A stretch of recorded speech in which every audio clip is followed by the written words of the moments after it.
My name is Stephanie Fallo, and I am doing my summary of Module 1 for progress monitoring. There were two assessments mentioned in this module. One was mastery of measurement, and the other one was curriculum-based assessment. And although there were two modules mentioned, it basically focused on the curriculum-based assessment. But the mastery of measurement, the really only difference that I came out of it with was that it was a skill sequenced measurement, so that if the kiddo did not show mastery of at least 75%, they could not move on to the next skill set.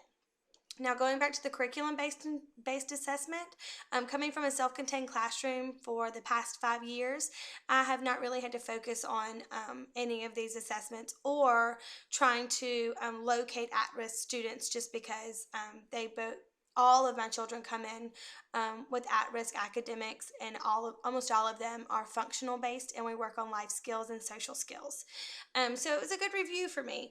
The curriculum-based assessment, I liked how it gave the steps, that they created the probes or the tests that they're going to do weekly, or how many weeks they have left, as was displayed in the example, and then they administer them. They graph them, they set goals for those kiddos, and then they basically modify their instruction. So, and then also communicate with parents. And I like the fact that it gave all of the benefits of it, so that they are progress monitoring.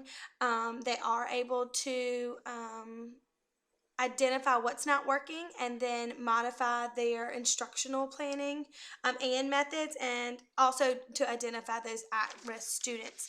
As I saw in the example for the spelling, I guess that's one way that I would utilize that in my classroom, is that if I have a kiddo who's struggling, let's say just in math and recognizing numbers, I would use that, my curriculum that I use for my kiddos, that would be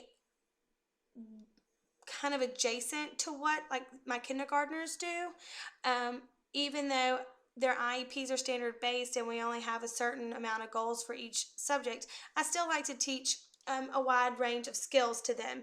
So I would use that. If number recognition was on their IEP, I could take all of the numbers throughout the year, and usually we go, depending on their cognition, we usually go to like maybe 30, maybe 50. And then I would set those tests up, set those probes up, and see if how I'm teaching is if they're able to attain it. They all had modifications, so it would be good for me to look at those graphs and see if my kiddos are falling under my goal line or they're above the goal line. If the tactile teaching method is working with them, or if I need to do something more visually or more orally. So it's all good methods. And going back to that mastery of measurement, I really like that kind of for social skills. I would like to see it use that, for like washing our hands. Are we following the first step? Can we even get the water on before we move to actually putting our hands independently under the water? So there are two great assessments that I feel like it was a great review for the curriculum based, and to be honest, I'd never heard of mastery of measurement assessment. So I liked them both, and that's it.